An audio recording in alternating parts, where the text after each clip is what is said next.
tous et bienvenue dans ce journal. Dans les titres de l'actualité de ce samedi 16 mars, nous reviendrons évidemment sur l'élection du nouveau pape. On fera un point sur la situation au Venezuela, nous nous attarderons sur l'actualité locale et enfin pour terminer, Florian Jurdic viendra nous rejoindre pour une page culture. Et on ouvre ce journal avec l'élection du nouveau pape. On s'attendait à une surprise et nous n'avons pas été déçus. Pour la première fois de l'histoire, un Sud-Américain est élu à la tête de l'Église. Le conclave a élu mardi soir Jorge Maria Bergoglio qui exercera ses fonctions sous le nom de François. Katia Sediki revient sur cette élection. Réunis depuis le 4 mars en congrégation générale, les cardinaux ont enfin réussi à se mettre d'accord. 5 jours de discussion et de réflexion, un délai exceptionnellement court dans la tradition du Vatican. Sur les 207 cardinaux électeurs, ils étaient 115 à être âgés de moins de 80 ans et donc à avoir voté. Comme l'explique le cardinal archevêque, il y a un grand nombre de cardinaux latino-américains expérimentés et humanistes qui avaient leur chance. Alors oui, tout était possible. La seule certitude est que François Ier peut enfin entrer dans le vif du sujet avec la fête de la solennité de Saint-Joseph. Elle aura lieu le 19 mars et sera suivie par le dimanche des Rameaux, le 24. Un point désormais sur la situation en Syrie sur laquelle François Hollande s'est exprimé. Il a déclaré à son arrivée au sommet européen de Bruxelles jeudi, je cite, « Nous souhaitons que les Européens lèvent l'embargo, nous sommes prêts à soutenir la rébellion, donc nous sommes prêts à aller jusque-là. Nous devons prendre nos responsabilités. » Fin de citation. Xi Jinping, 59 ans, est devenu sans surprise ce jeudi le 7e président de la République populaire de Chine, Aviva. Oui Antoine, au terme d'un vote du Parlement réuni en session annuelle, l'homme qui était le seul candidat prend les rênes de la deuxième économie mondiale et a également été élu à la tête de la Commission militaire centrale d'État. Une élection qui laisse les mains libres au nouvel homme fort du régime pour les 10 prochaines années. Au Venezuela maintenant, après la disparition d'Hugo Chavez, son dauphin Nicolás Maduro, le président vénézuélien par intérim est le favori de l'élection présidentielle du 14 avril prochain.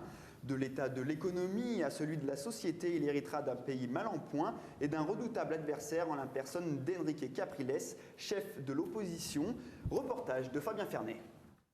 Le deuil d'Hugo Chavez n'est pas encore terminé, que la campagne électorale est déjà lancée au Venezuela. Enrique Capriles, ancien gouverneur de l'État Miranda, qui avait obtenu 44% des voix contre Chavez en 2012, le meilleur score jamais obtenu par l'opposition, a annoncé qu'il briguera le mandat de président. Nicolás Maduro, le gendre de Chavez, est président par intérim et lui aussi déjà sur les rangs. Âgé de 50 ans, cet ancien chauffeur d'autobus, lieutenant de la première heure de Chavez, président de l'Assemblée nationale, sera le candidat du Parti socialiste unifié du Venezuela. Son rival, Enrique Capriles, a vivement contesté vendredi l'intronisation de Nicolás Maduro comme président par intérim. En toile de fond de cette querelle sur interprétation de la Constitution se joue une bataille symbolique où la figure tutélaire d'un Chavez bientôt embaumé pour l'éternité est omniprésente. El Comandante, décédé le 5 mars 2013, avait pris le pouvoir en décembre 1998. En 14 ans, Chavez a autant rassemblé les foules qu'il les a divisées. Dans l'actualité nationale maintenant, à Nantes, une femme de 34 ans est accusée d'avoir étranglé sa mère. Elle vient d'être écrouée, Aviva. Ah oui, cette femme avait appelé les secours dimanche pour signaler que sa mère de 62 ans suffoquait.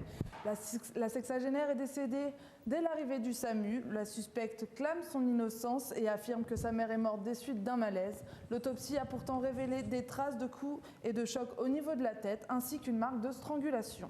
La Nantaise avait déjà été condamnée pour des faits similaires et avait été libérée le mois dernier. En sécurité routière maintenant, de nouveaux radars invisibles et immobiles vont être désormais utilisés. Antoine. Oui, le gouvernement diversifie son arsenal contre les excès de vitesse avec l'inauguration hier de radars mobiles. Ces instruments seront installés dans les véhicules des policiers et permettront de repérer dans un flux de circulation les véhicules qui dépassent la voiture des forces de l'ordre et donc la vitesse légale. L'antenne radar est cachée dans la plaque d'immatriculation et un flash invisible prendra en photo la plaque d'immatriculation du véhicule en excès de vitesse. Ce nouveau radar mobile sera capable de contrôler une 3 voies et pourra flasher jusqu'à 7 voitures à la minute. Pour l'instant, seuls 20 radars mobiles sont utilisés. Un point sur l'actualité locale désormais, c'est l'affaire qui secoue Lyon depuis quelques mois. L'auteur des viols du 8e arrondissement est toujours dans la nature. Nos reporters Florian Geoffroy et Martin Lafay se sont rendus devant l'université de Lyon 3 pour parler aux étudiantes entre peur et entraide. Lyon n'en a pas fini avec celui que l'on appelle désormais le violeur du 8e. Après 5 victimes avérées et quelques folles rumeurs sur le net, l'affaire tourne à la psychose aux abords de l'université Lyon 3. Pour les étudiantes, plus question de rentrer seules après les cours. J'essaie de ne pas rentrer toute seule le soir déjà, pas trop tard, sauf quand j'ai cours après 20h ou tout, mais ouais, souvent, soit je me fais accompagner, soit j'essaie de rentrer avec quelqu'un. Il est assez dangereux et du coup, même si on est 3 filles, il peut toujours nous arriver quelque chose. Ouais. Personnellement, moi je sors plus du tout, quoi. Je sors du cours et je rentre chez moi. Pour en finir avec la peur, un groupe d'étudiants a mis en place sur Facebook un service qui propose de trouver des accompagnateurs aux étudiantes. Et il se trouve que là, avec ces étudiantes, il y en a beaucoup qui ont extrêmement peur de rentrer chez elles le soir. Il y en a beaucoup trop malheureusement, qui pendant un certain temps sont même plus venus en cours à cause de ça. Et on s'est dit, concrètement, ça prend quoi comme temps de raccompagner des jeunes filles le soir? Alors actuellement, on a à peu près 350 personnes sur le groupe. Sur ces 350 personnes, il y a 200 filles. À peu près 150 mecs, qu'on proposait directement en mettant leurs horaires, on est à 7 personnes. C'est un peu comme du covoiturage. Voilà, c'est ça. Mais niveau pédestre et pour des raisons un petit peu moins rigoles. En plus de la médiatisation, la police doit gérer l'initiative d'associations d'extrême droite qui organisent des patrouilles illégales. Le tunnel de la Croix-Rousse est fermé déjà depuis plusieurs mois. Alors comment évoluent les travaux? Et qu'en est-il des automobilistes qui ont pour habitude d'emprunter le tunnel? Katia Sediki s'est rendue sur les lieux. Déjà 3 mois que le tunnel de la Croix-Rousse a fermé ses portes pour travaux. Depuis le 5 novembre, il n'est plus possible d'emprunter la route reliant le Rhône et la Saône.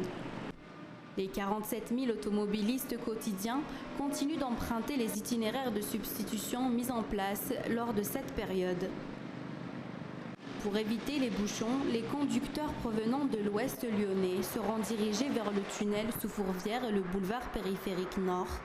Ceux provenant du nord seront, eux, dirigés vers la A46 ou sur les quais de Saône. La réouverture du tunnel est prévue pour le mois d'août prochain. En attendant, le Grand Lyon a pris une certaine mesure, à savoir plus de métro et de bus pour faciliter le déplacement de chacun.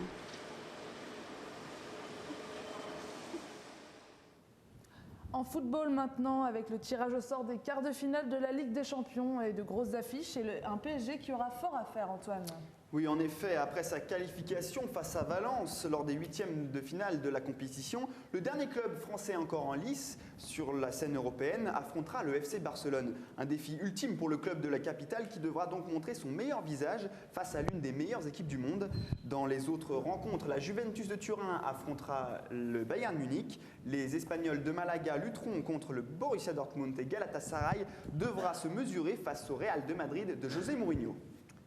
Toujours en football, l'Olympique lyonnais affrontait l'Olympique de Marseille dimanche dernier à Gerland en clôture de la 28e journée de Ligue 1. Notre reporter Maxime Georgi ne s'est pas fait prier pour aller suivre le match dans un bar du 6e arrondissement, accompagné d'une trentaine d'habitués qui s'étaient donné rendez-vous.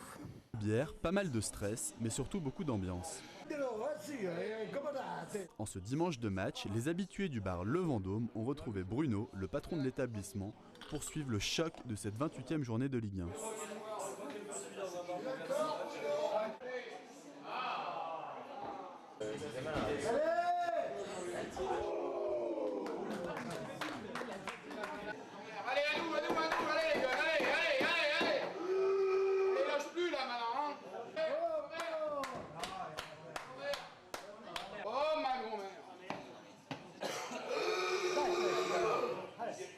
Et si le sommet tant attendu a accouché d'un triste 0-0, les supporters ont malgré tout passé un bon moment. Je pense que Rémi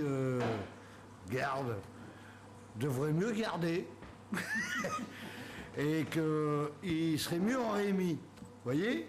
Quant à Bruno, il espère que ses clients reviendront encore nombreux le week-end prochain. Les gens reviendront parce qu'on a créé un noyau de mecs sympas et de clients sympathiques qui aiment cette ambiance, donc automatiquement les gens reviendront, et puis voilà. Un match nul qui n'arrange personne puisque l'Olympique de Marseille reste 3e à 3 points de son adversaire du soir. Quant aux Lyonnais, ils perdent un peu plus de terrain sur le Paris Saint-Germain. Ils sont maintenant distancés de 4 points par les hommes de la capitale à 10 journées de la fin. Le titre semble compromis, mais les Lyonnais veulent y croire. Le chemin vers le titre passera par Bastia la semaine prochaine, où les hommes de Rémi Garde devront récupérer les points perdus ce soir à Gerland. Et à noter que l'Olympique de Marseille a concédé le match nul hier sur sa pelouse contre Ajaccio et que l'OL se déplace cet après-midi à 17h contre Bastia. Didier Deschamps a dévoilé jeudi après-midi une liste de 24 joueurs pour les matchs qualificatifs pour le Mondial 2014 contre la Géorgie et l'Espagne, des matchs qui auront lieu le 22 et 26 mars prochain. Un groupe sans surprise, si ce n'est l'apparition du jeune milieu de terrain Paul Pogba qui évolue au sein de la Juventus de Turin. À noter également la présence dans le groupe du jeune défenseur Raphaël Varane. Les puces du canal à Villeurbanne, deuxième puce de France, sont l'occasion pour les amoureux du chinage de trouver l'objet rare. Il y en a pour tous les goûts. Notre reporter Hélène Garceau est allée pour vous y faire un petit tour. Il est 6h du matin à Villeurbanne, près de Lyon. C'est l'heure pour les professionnels du chinage de commencer les affaires.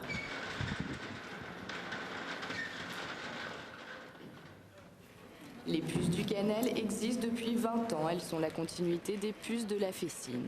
C'est près de 400 exposants professionnels ou non qui proposent antiquités, meubles, fripes et des milliers d'autres objets aux amateurs de chinage.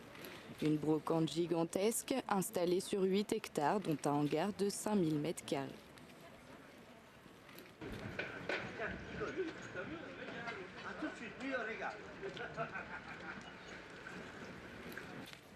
Cet endroit, c'est avant tout un lieu pour les bonnes affaires, même si la clientèle reste cependant très ciblée chez les professionnels. Alors moi, j'ai une clientèle de particuliers, de collectionneurs et surtout de marchands aussi. J'avais un local qui était un petit peu au-dessus de Villefranche-sur-Saône et donc j'avais assez peu de visibilité, peu de passage et donc j'ai décidé de me rapprocher de Lyon et notamment du marché aux puces pour être au plus près des marchands, du marché de l'art et surtout avoir un passage d'une clientèle qui s'intéresse à son patrimoine, à la brocante et qui aime chiner. Alors, avis aux amateurs d'antiquités, ce site aux allures de caverne d'Ali Baba est à venir découvrir chaque jeudi, samedi et dimanche de 7h à midi.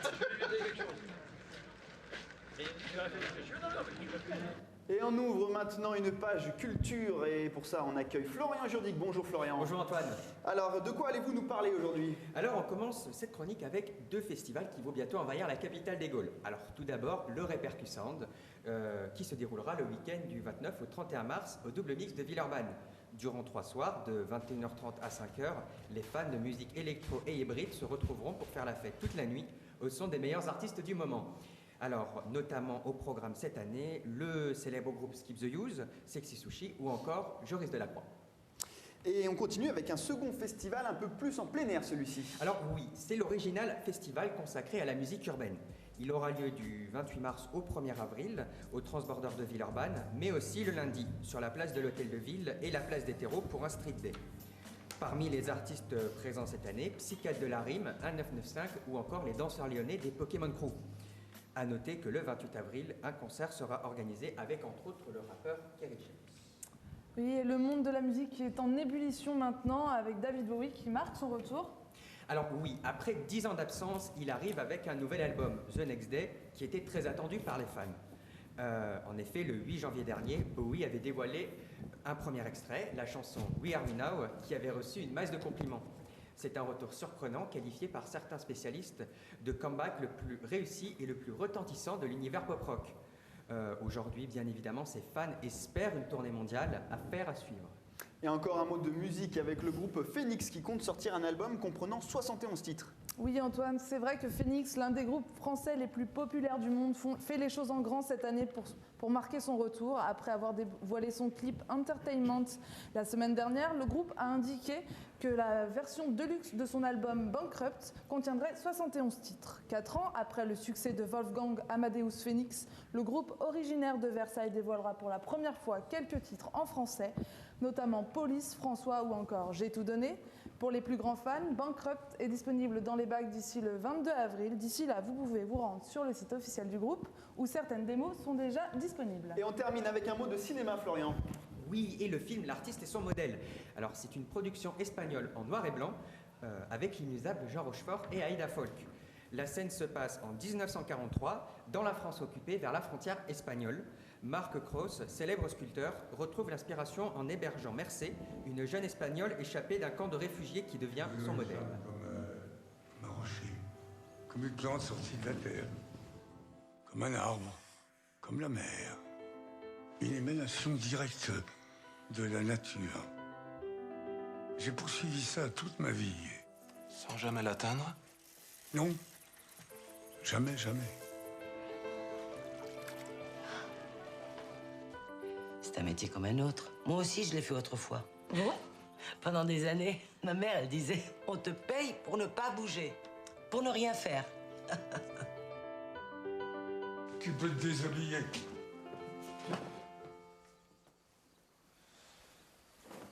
Penche-toi.